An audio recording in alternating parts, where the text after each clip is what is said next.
esta mañana hablemos de la motivación correcta para hacer todo esto.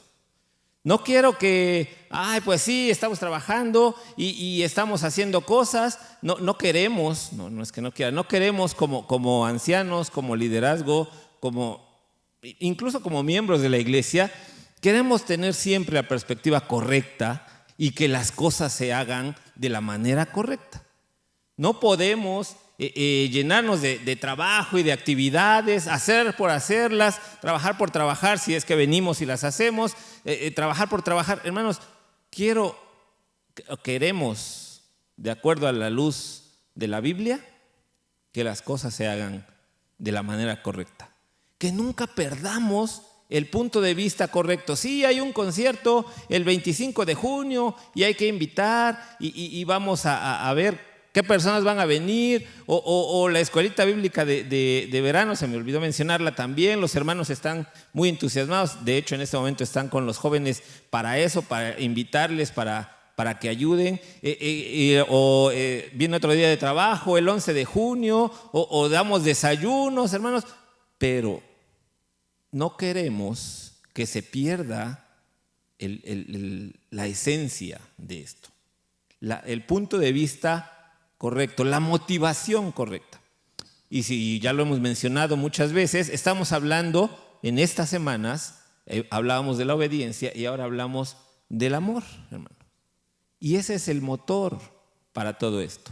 Si no lo estamos haciendo con esa motivación, si todo el trabajo, si nos llenamos de actividades, si nos llenamos de trabajo, pero lo estamos haciendo con otra motivación, hermano, lamento decirte que lo que haga yo, lo que hagas tú, no va a servir mucho, porque cuando llegue el momento del tribunal de Cristo, dice que las obras van a ser pasadas por fuego, y entonces se verá cómo cantamos, cómo oramos, cómo nos llenamos de actividades, cuál fue la motivación correcta.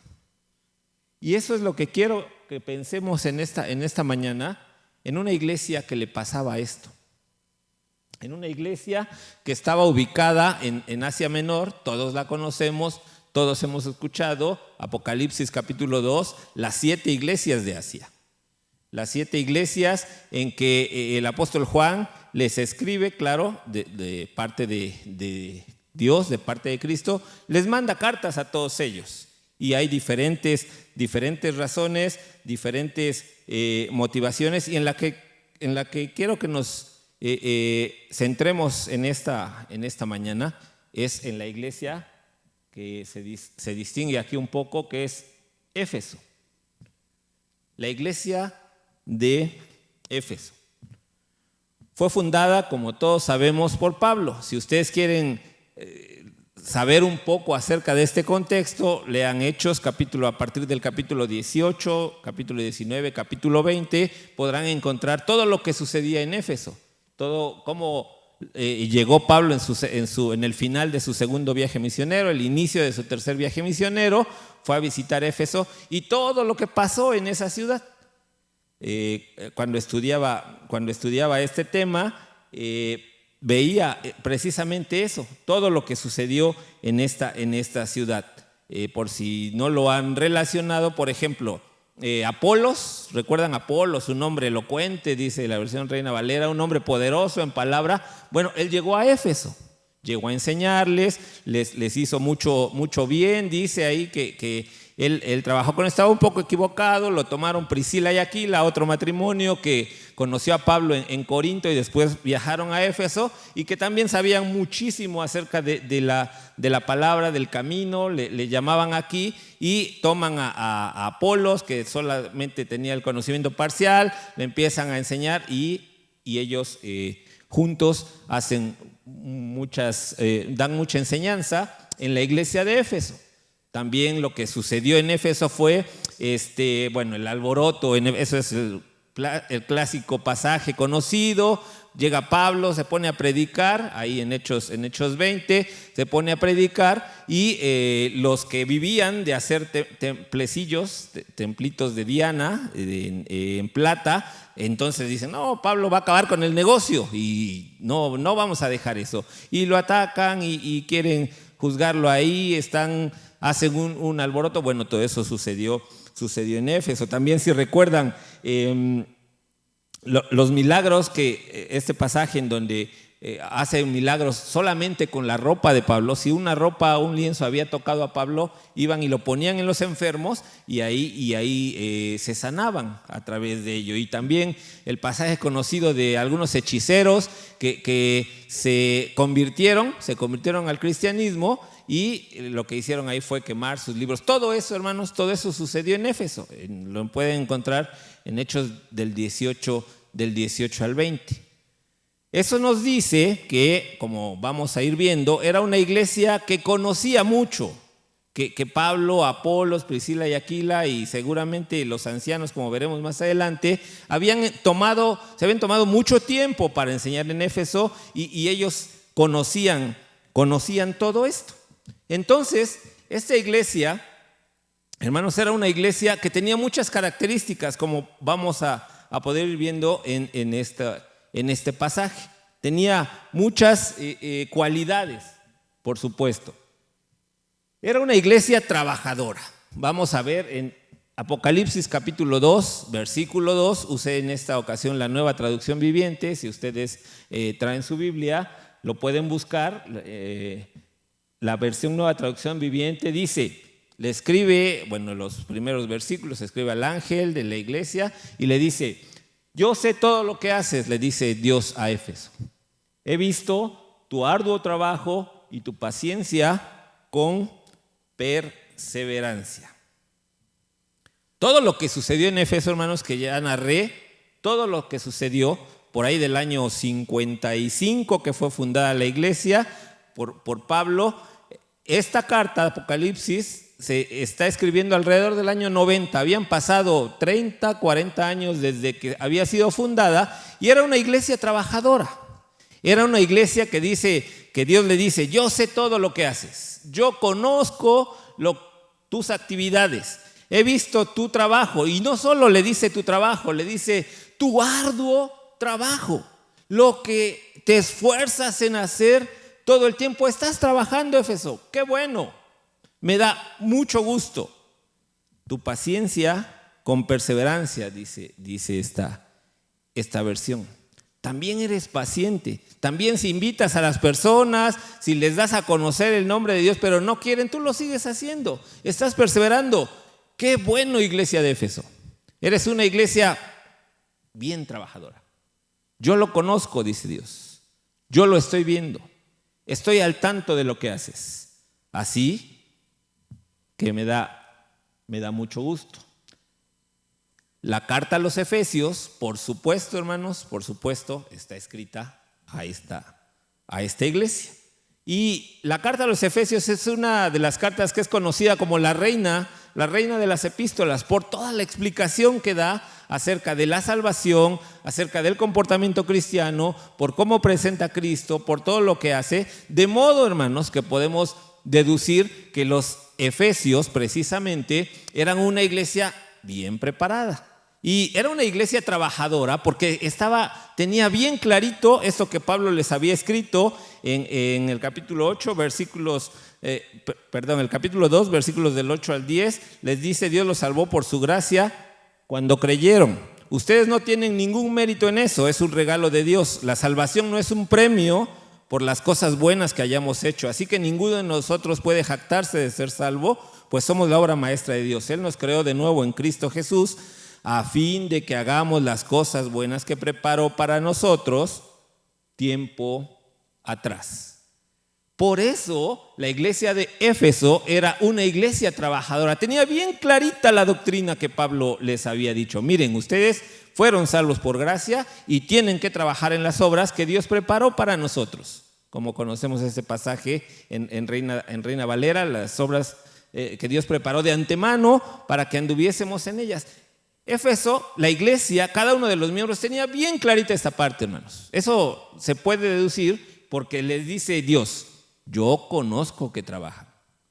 Y esta carta está llena, como vamos a ver un poquito más adelante, llena de la explicación perfecta del ser cristiano, la posición y la práctica del cristiano. Así que quiero que tengamos bien presente esto. Era una iglesia trabajadora, hermanos. Era una iglesia que conocía que tenía que esforzarse por Dios. También era una iglesia separada. ¿Qué significa esto?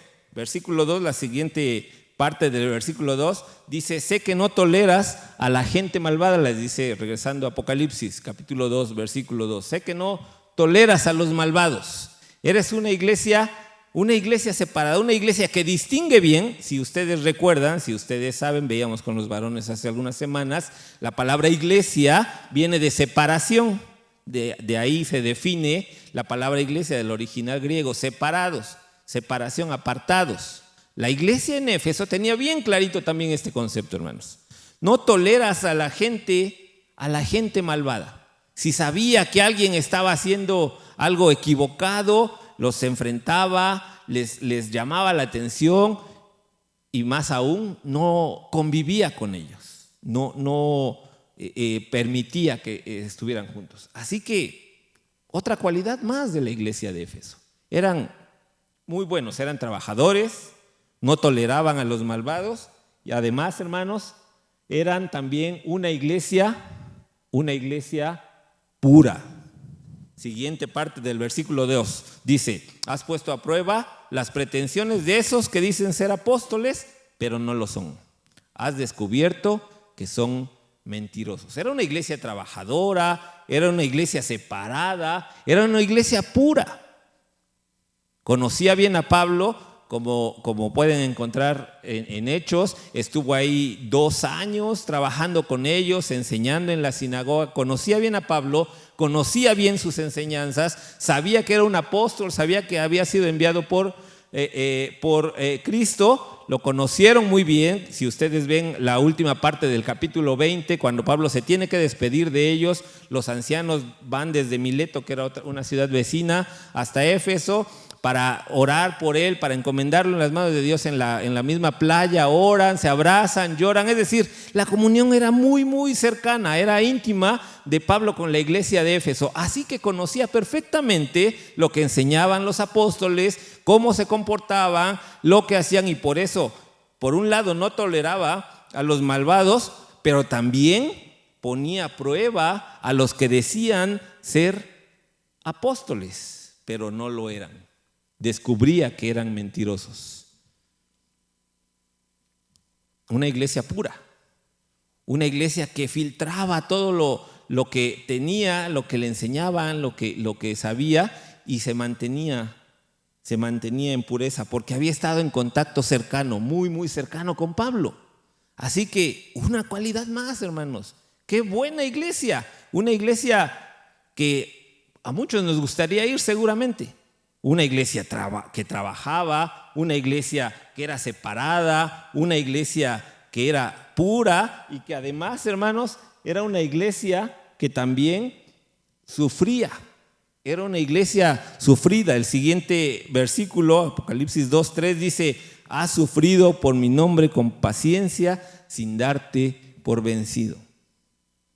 Seguramente estamos familiarizados que en el tiempo en que el evangelio se empezó a extender, la persecución era algo, la persecución tal vez como tal no había comenzado por parte de los romanos, pero la burla, toda la ignominia que sufrían estos hermanos en los primeros años del cristianismo era algo muy marcado. Después de tantos años, miles, cientos de años de creer en Dios y en la enseñanza judía, si alguien creía en el cristianismo era algo en que era muy, muy juzgado. Y entonces, sin duda, esta iglesia había sido perseguida, había sido juzgada. El lugar en donde estaba, como vimos al principio, era un puerto donde llegaba mucha gente, se concentraba ahí, como sucede en Veracruz, por ejemplo, en Acapulco, que es un lugar donde llegan personas de muchas partes. Esa iglesia estaba ahí y seguramente por esa razón había conocido mucha parte de persecución. Y saben, hermanos, había sufrido, había aguantado ese sufrimiento, no se había dado por vencido. Qué buena iglesia, ¿no? como dije hace un momento, nos gustaría pertenecer a esa iglesia, porque trabajaba, porque era pura, porque sufría, porque había sido separada. ¿Quieren más cualidades, hermanos? Tenían más. Si seguimos buscando, tenían más. Era una iglesia autónoma. ¿Saben por qué?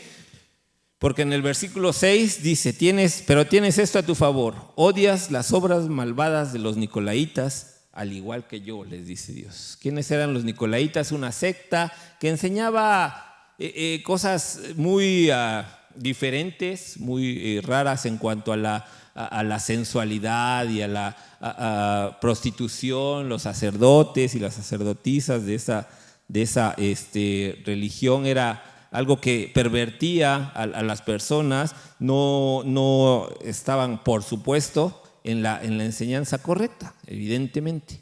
Y se estaban tratando de infiltrar a la iglesia, pero la iglesia de Éfeso estaba ahí. Se había dado cuenta y los odiaba, no podía tolerarlos, como vimos también hace rato.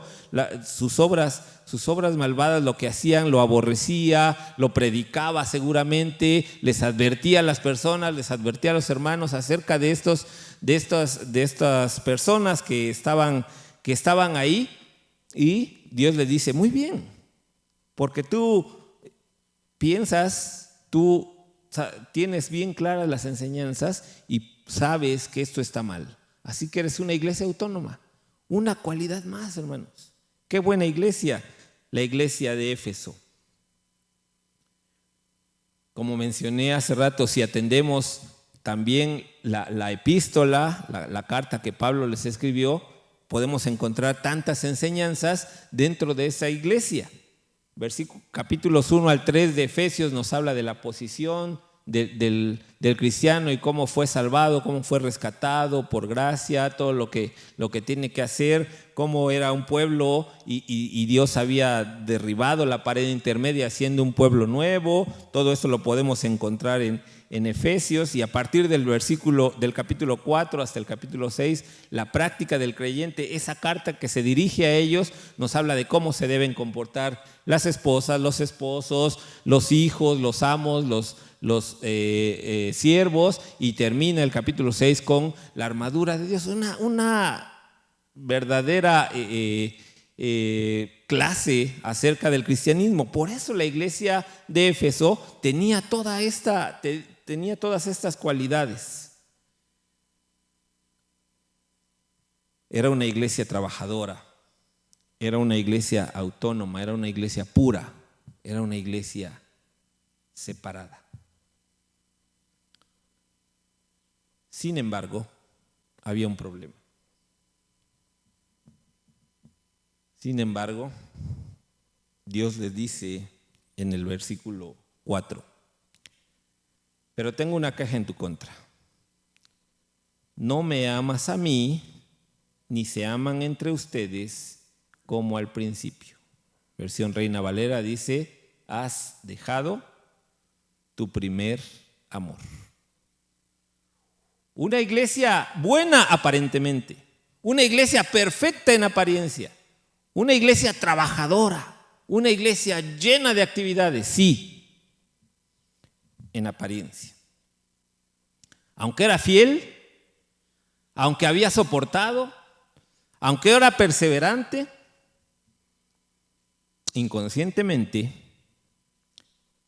la iglesia de Éfeso había dejado que todo lo maravilloso que podemos encontrar en Hechos del 18 al 20, todo lo que sucedió, todo lo que vio, todo lo que vivió, todo lo que aprendió, se transformara en rutina, en algo común, en algo pesado. No dice exactamente si falta el amor a Dios, el amor a los hermanos. La versión Reina Valera por lo menos solo dice, has dejado tu primer amor.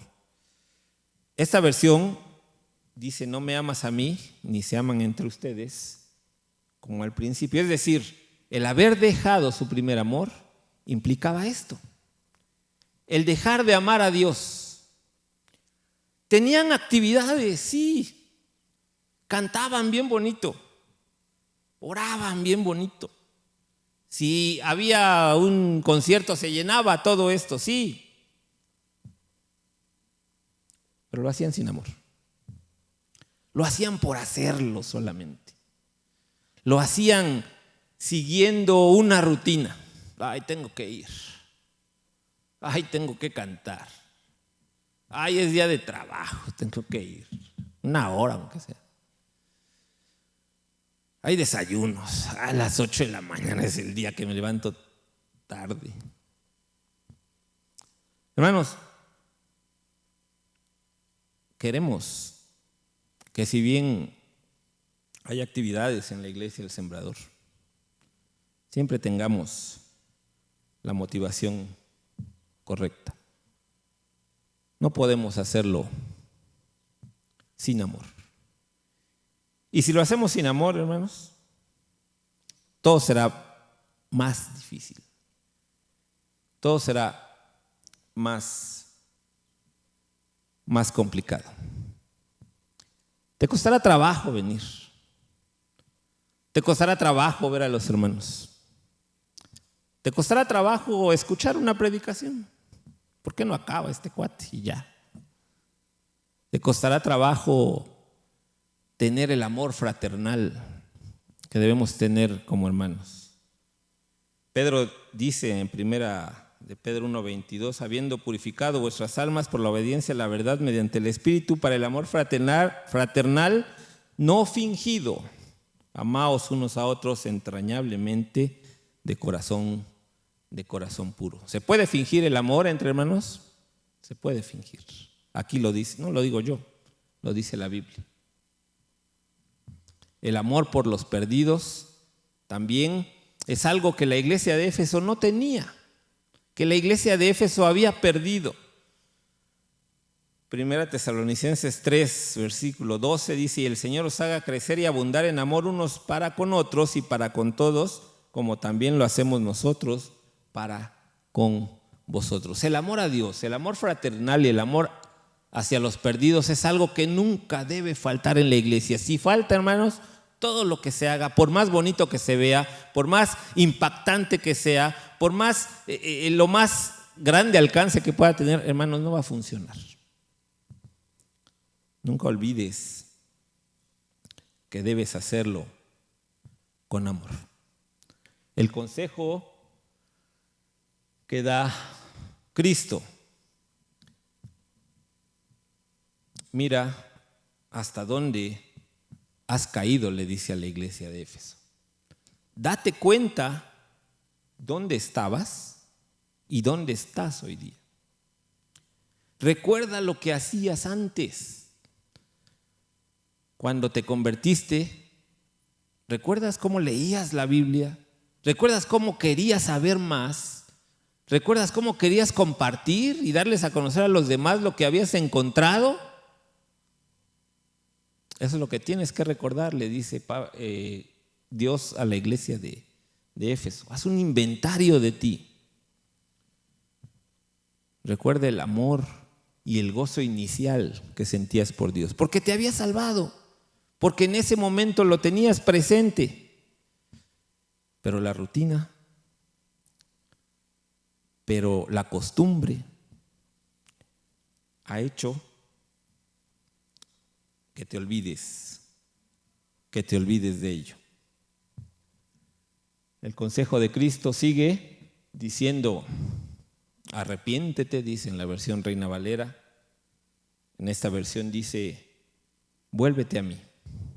Tienes que cambiar tu rumbo. Se ha dicho muchas veces, y si haces las mismas cosas vas a obtener los mismos resultados. El arrepentirse no es el remordimiento, lo hemos dicho y lo hemos enseñado muchas veces. El arrepentirse es cambiar el rumbo de lo que estás haciendo. Y eso es lo que Cristo, lo que Dios le pide a la iglesia que hace las cosas por rutina, a la iglesia que hace las cosas solamente porque tiene que hacerlas. Eso es lo que les pide. Deja tu frialdad, deja tu indiferencia y arrepiéntete. Haz las cosas con la motivación correcta. La última parte del consejo de Cristo es: y haz las obras que hacías al principio. Lo mencioné hace unos minutos. Recuerda lo que hiciste cuando recién te convertiste. Recuerda lo entusiasmado que estabas cuando conociste la verdad y querías darla a conocer a los demás. Eso es lo que no debes perder, le dice le dice Dios a la iglesia de Éfeso. Eso es lo que no puedes olvidar. La prueba de amor que Él espera de su iglesia, de cada uno de nosotros, es recordar lo que hacíamos al principio. Es algo muy serio, ¿sí? Es algo que puede acabar con la iglesia. Sí, Dios lo está diciendo aquí. Si no te arrepientes, vendré y quitaré tu candelabro de su lugar entre las iglesias. Puedo desaparecer a la iglesia. Se ha debatido un poco entre el significado de esta frase, pero la mayoría se inclina por eso. Puede desaparecer la iglesia si no haces las cosas con el amor que debes hacerlo. Porque trabajas, sí. Porque tienes actividades, sí. Porque eres separada, sí. Porque eres pura, sí. Porque estás pensando en llenarte de actividades, sí. Pero lo que yo te pido, le dice Dios, es hazlo con amor. Si no, llegará el momento en que puedo quitar el candelabro de su lugar. Por sus frutos los conoceréis, dice Jesús. Él conoce a una iglesia, Él conoce a un individuo por sus obras, no por lo que aparento, no por lo que digo ser. Él conoce mi corazón. Él conoce por qué hago las cosas. Él conoce qué estoy pensando en este momento, qué estoy determinando de lo que estoy escuchando. Quienes aman a Jesús, quienes aman a Dios, le obedecen con todo su corazón. Cristo dijo: si ustedes me aman, lo decía la semana pasada, obedecen mis mandamientos. Si no le seguimos, si no le servimos, si no nos consagramos, es por falta de amor. Porque, repito, podemos aparentar muchas cosas. Porque podemos fingir algunas más.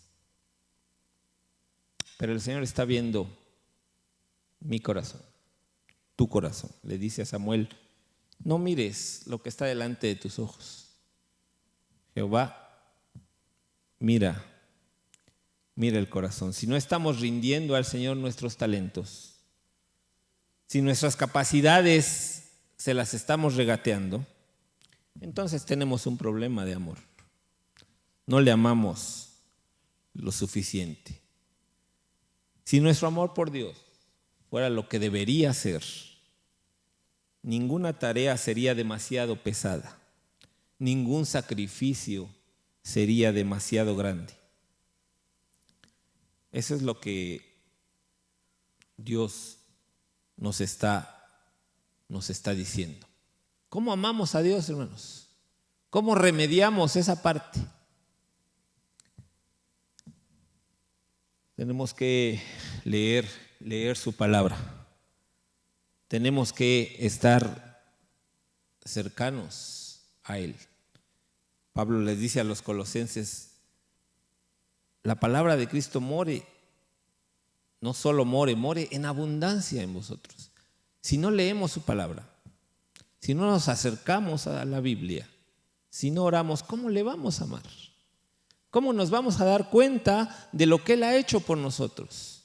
¿Cómo vamos a tener conciencia de la obra que Él hizo por cada uno de nosotros. El consejo de Cristo, el consejo de Dios, implica esa parte. Acerquémonos a su palabra. Leamos de su palabra. Leíamos hace rato el primer mandamiento, el gran mandamiento.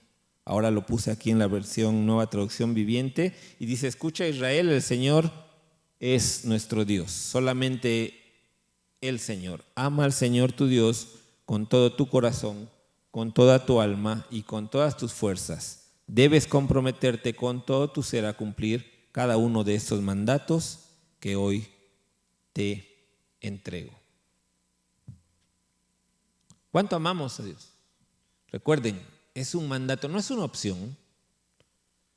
No es yo elijo porque Él me lo está pidiendo. Estamos seguros que los cristianos de Éfeso asistían a la iglesia, conocían la doctrina, rechazaban a los falsos maestros, hacían buenas obras, vivían vidas honradas, oraban, cantaban, se acercaban a Dios. Pero ¿sabe? Todo eso lo hacían sin amor. Su religión se volvió más externa que interna, más mecánica que genuina. En la Iglesia Bíblica del Sembrador queremos protegernos como iglesia contra la tendencia de las formas externas, cuidar de hacer las cosas como un ritual, cuidarnos y confiar en tradiciones, en reglas, y descuidamos los elementos vitales como es el amor a Cristo, el amor los unos por los otros y el amor por los perdidos. Así que esa sea nuestra oración, hermanos, mía, suya. Sí, hay actividades, sí, hay un concierto, vamos a invitar, sí, hay la escuela bíblica, sí, hay día de trabajo, hermano. Cada vez que hagamos alguna de estas actividades, recordemos, hagámoslo con amor. Si no, no funciona. Si yo canto, si yo oro, si yo enseño, si yo doy la bienvenida, Señor, quiero hacerlo con amor. Quiero hacerlo con el sentimiento genuino de amor. Si no, no sirve. Y hermano, tal vez se oiga fuerte lo que la Biblia dice, porque ni siquiera soy yo. Lo que la Biblia dice. Pero si lo haces con otra motivación, si lo hago con otra motivación, ten cuidado. No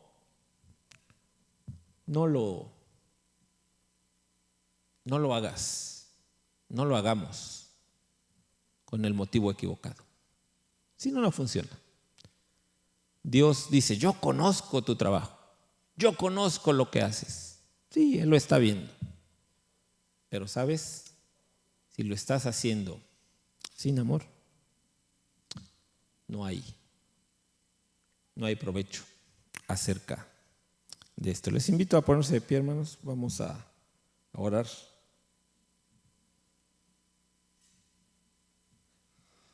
Señor, en la iglesia El Sembrador queremos, Señor, siempre tener el motivo correcto para hacer las cosas. Señor, no queremos que nos vean. No queremos trabajar porque nos lo dicen, porque es lo que esperan de mí. No queremos, Señor, hacer tener actividades vacías. Señor, permítenos orar, permítenos estar dispuestos, permítenos trabajar, pero hacerlo siempre con amor.